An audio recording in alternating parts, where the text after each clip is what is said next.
What's up guys, NepentheZ here and welcome back to another FIFA 21 video. Today guys, as you can see on the screen right there, we've got the new EFL Championship Squad Foundations set up, and as per kind of Twitter's response, there's a lot of people very happy, a lot of people very unhappy, and a lot of people a little bit mixed in between. Now in terms of SBCs guys, there is no SBCs again today. I am very surprised, or at least a little bit surprised, that EA aren't really focusing on SBCs too much. Other than Player of the Months, there's like Kadira and then the new icons that have obviously been there since Friday. But outside of that, there's not even like a daily SBC. Like there's just not a lot going on here. You know, I was thinking maybe there's a new League SBC, but every time I check League SBCs, I remember, oh no, EA have completely obliterated these. I don't even care to focus on them or anything anymore. So we're not going to, basically. But with the new objectives, it's something that I personally love. That I know a lot of people also love, and that a lot of people are kind of like don't really care about, and I understand the perspective. But first of all, what it is it's the EFL Championship Squad Foundation. The group reward there is a king, brilliant card on the face of things, and you can also get a Squad Foundations Bradley Dack for scoring 15 goals using EFL Championship players in Managerial Masterpiece. You'll get 300 XP for assisting 15 goals. You'll get a Squad Foundation Sinclair for playing 15 matches, and then you'll get the group reward for winning 10 matches. So not too difficult. One of the interesting things about this one is you need 7 EFL players. So I think what we're going to see a lot of now is a lot of really low budget EFL players and lots of high tier outside players, you know. And I think that's going to impact the Bellerin objective. I've been doing a Bellerin objective already. I'm 6 wins out of 15.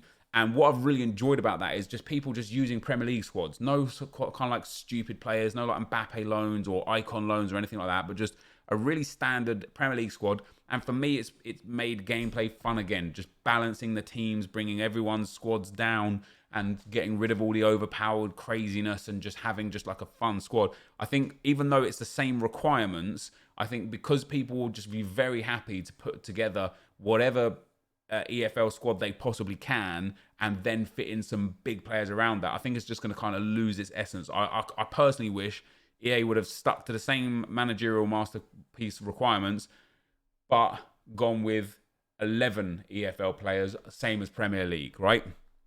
So with that being said, let's take a look at these cards, and first of all, why some people I guess are unhappy and why some people are happy. And we start with Dack. And off the bat, his boost is really nice, right? 888 across the board, and then 9 shooting, 7 pace. And he's got 4-star, 4-star. And what I quite like about this card is, even though it's not like outrageous good, and I think that's people's problems, it's still very well balanced. And being English is quite easy to link into squads. 4-star, 4-star is super nice. The flair trait is super nice. I think a lot of people were kind of asking the question, why not make him like 84 or 86 rated? You know, there's so many players out there that are discard price informs that are as good as, if not better than this Bradley Dack. There are so many gold cards out there that are 2, 3, 4,000 coins that are as good, if not better than this Dack card. So why not make him better, especially considering the fact that it's super hard to link championship players, right? So obviously you've got the Akinfenwa rule breakers card, but outside of that, there is not a lot going on in the championship, which we'll take a look at in a second and look at what kind of players you could use to help you get these objective players. However, with his stats, I don't mind it, man. You know, 90 agility and balance is brilliant. His ball control, dribbling, and composure are quite nice. His reactions are obviously a little bit low, and that's the biggest downside to him there. Strength and aggression are brilliant. His stamina is a little low, but with how many players people have these days, subbing him out, not a problem in my opinion. His passing is okay, and then his positioning and finishing for an attacking midfielder is very good, and his pace is already very good as well. So when I look at this card, I think personally for me, the Deadeye Chem style is the one. 90 curve, 96 short passing, 91 vision, and then brilliant positioning, finishing, and shot power. Good pace, very good dribbling. Now, you might want to put, say, a marksman on him, boost up his strength, boost up his dribbling, get that reactions up to 80, get that ball control and dribbling up massively, but then the shooting boost is a bit of a waste. So you might want to give him an engine, which doesn't really boost the correct dribbling stats, in my personal opinion. You could easily give him a hawk, but I don't think he suits a hawk. And then the other chem style, the Maestro there. See, Maestro for me is a chem style that EA have done dirty this year. It's just not nearly as valuable as it was in previous years. It makes him like okay rounded, but nothing special in my personal opinion. So I would always just look to the Deadeye chem style on this one. And when you compare this to his MLS counterpart, right? When you look at Bojan, which is the one that we got obviously a couple weeks ago, Bojan has way less physical, sure, but much better passing, better dribbling, marginally better shooting, and a little bit less pace. And the sprint speed acceleration split is quite weird on the pair of them. Actually, he's got 1 more acceleration, 2 less sprint speed. But in terms of like the rest of the stats, his shot power, long shots are way better, which is far more valuable for a cam. He's Spanish, so he links way easier, even though being English is still easy for links. And it's fair to say that the MLS actually has quite a whole bunch of really good linkable cards. You've got Opara, you've got Matuidi, you've got Carlos Vela, who's not bad, you've got Martinez, who's very good.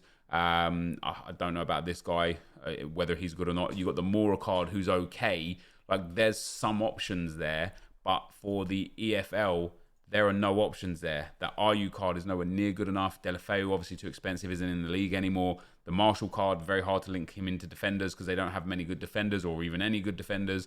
And then other than like a Saar, who's got great pace and nothing good anywhere else, there's just not a lot going on.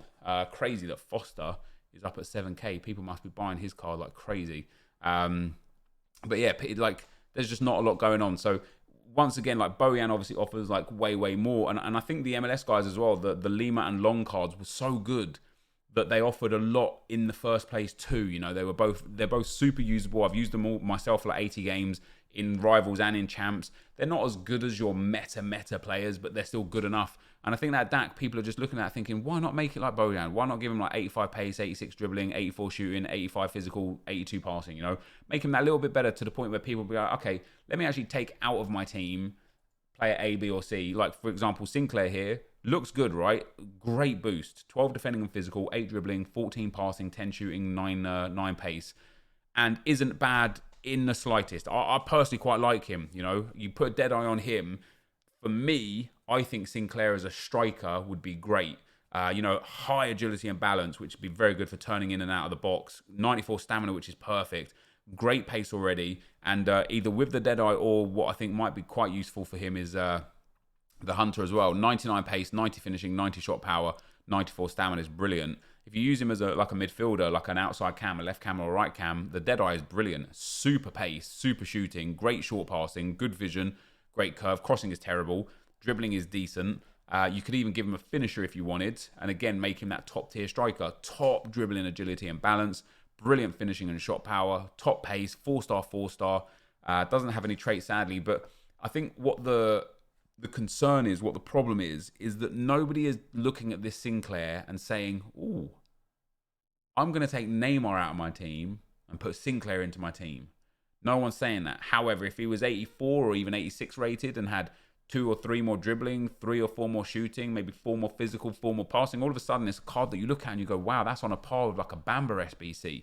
You know, like that Bamba card. And you might think, okay, why would EA let you play for a card as good as that? And you know, he has better pace, better physicals, and it is literally the dribbling, shooting, and passing that is lacking from Sinclair compared to Bamba.